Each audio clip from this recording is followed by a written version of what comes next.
Hey everyone, and welcome back to my channel. Today's video is actually part 3 of my budgeting series that I have going on. And we're going over my actual March budget. So honestly, I want to jump right into it, but just so that you all know, if I make funny faces or anything, I am having the worst cramps of my life right now.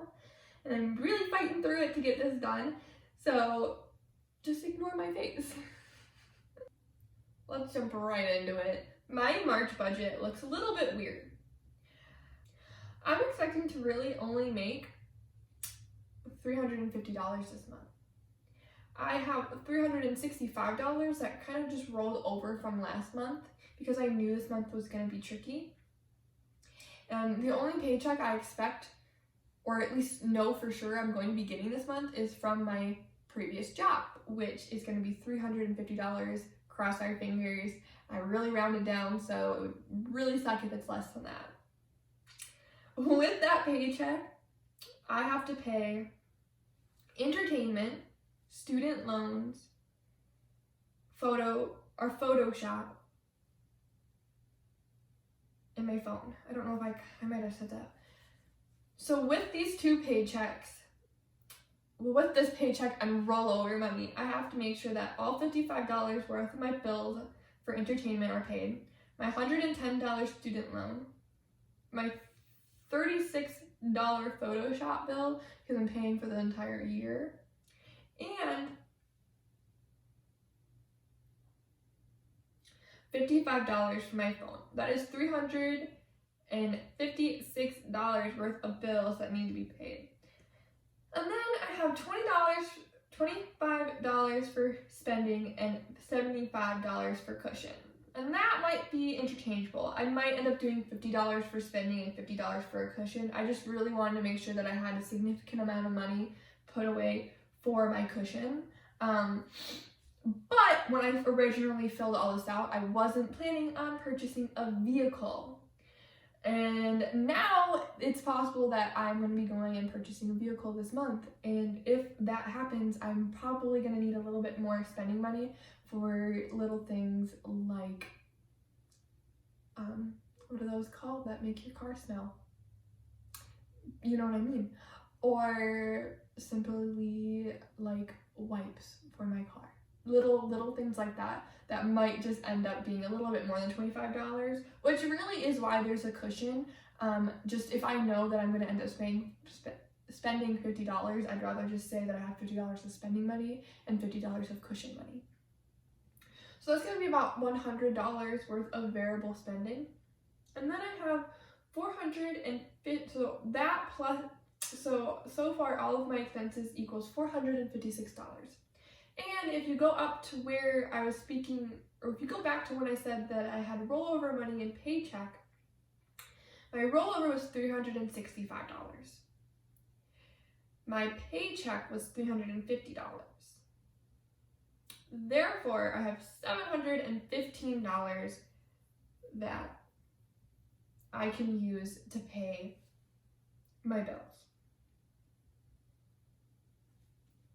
So the only place that I have any concern is I am expecting to only pay one student loan with all of this money.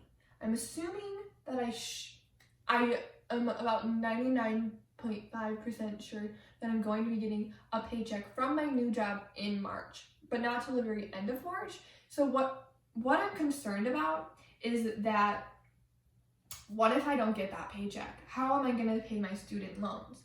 So that's why I'm not putting anything else in my variable spending, because I had already explained it to me how we're most likely not going to be going into my long budgeted like variables where I have like food money, this money, this money, this money, this money until April, just because we're not sure. There's so much up in the air this month that we just don't want to overdo ourselves.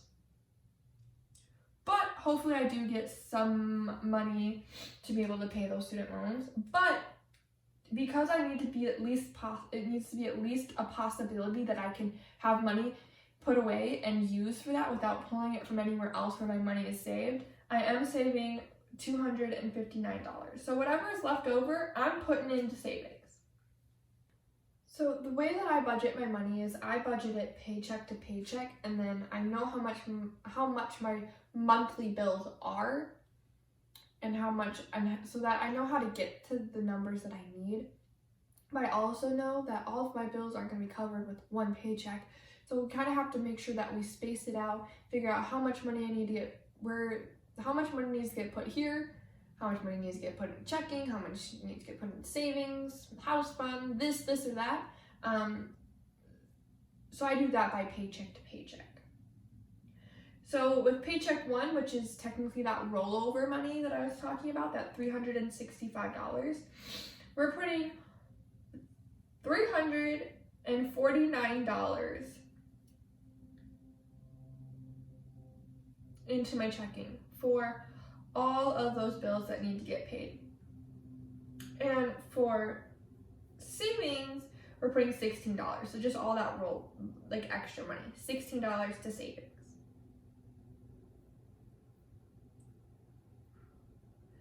And then for paycheck 2, we're putting $105 into checking and $245 into savings. Now those numbers might look a little bit different to you, which I totally understand if they do. The reason they look a little bit different is just because of that paycheck to paycheck numbering.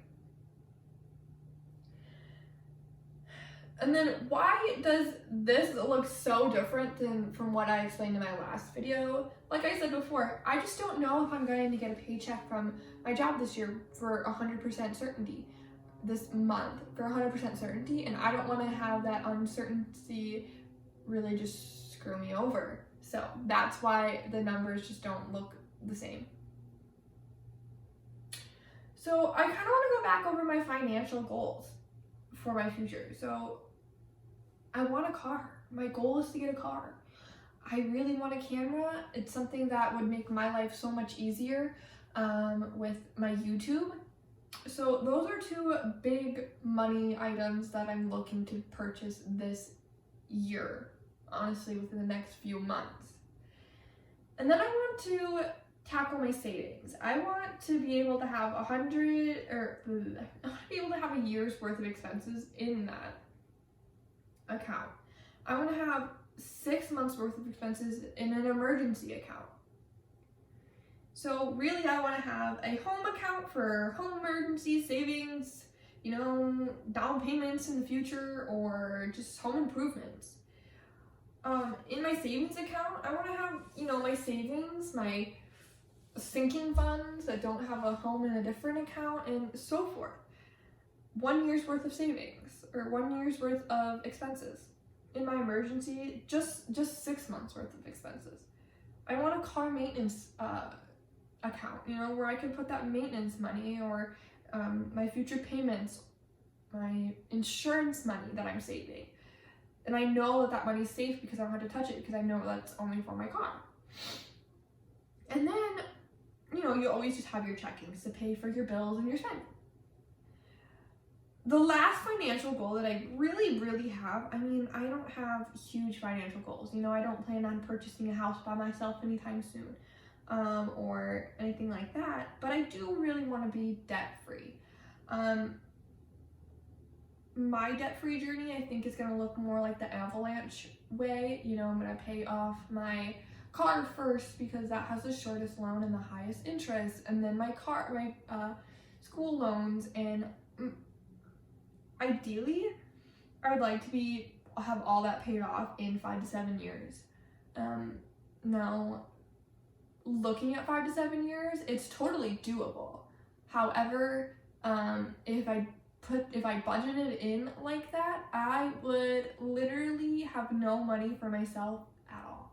So I don't have it budgeted in a way where I would be, paying off 5 to 7 years worth of debt right now. But I do plan on putting any money that comes in that doesn't really have a home and I don't have a purpose for to my debt. Because I ideally really want to get my debt paid off as soon as possibly. Interest is a killer. It adds like $60, you know, $120, this, and this. That's a lot of money that could be spent on so much better things. So debt is a big thing that I want to tackle. And I can kind of go over debt just a little bit with you really quick. Go over my debt with you just really quick. I have like a ridiculous amount of sticky notes because I was trying to figure out how I can be debt free like tomorrow. Like I said, my goal is, you know, 5 to 7 years.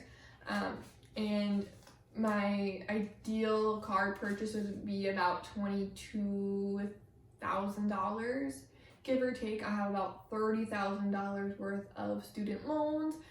So I have about $52,000 to $55,000 worth of debt that needs to get paid off. That's a lot of debt. For me, you know, it's a lot of debt for me. I don't really have much to show for that debt. And if I wanted to pay off all of that debt in 5 years, I'd have to make about a $450 payment a month to a vehicle and about a $450 a month payment to my student loans. Unfortunately, I don't just have $900 laying around to be able to do that. So we're not going to do that yet, but maybe one day, right? So I hope that wasn't too confusing. But those are my real numbers for March. And I do plan on closing out my budget for you guys. So come, you know, the very end of March, beginning of April, look out for that video. I'm going to show you, you know, what my finances actually ended up looking like. And I will also post an April budget because by then we'll kind of have an idea of what those paychecks are going to look like for my up and coming job, and I'll be able to see if the numbers that I found will still work. So stay tuned for that. I hope you all enjoyed this video. If you did, leave a like, a comment, subscribe if you want to watch more, and I will see you all in the next one. Bye.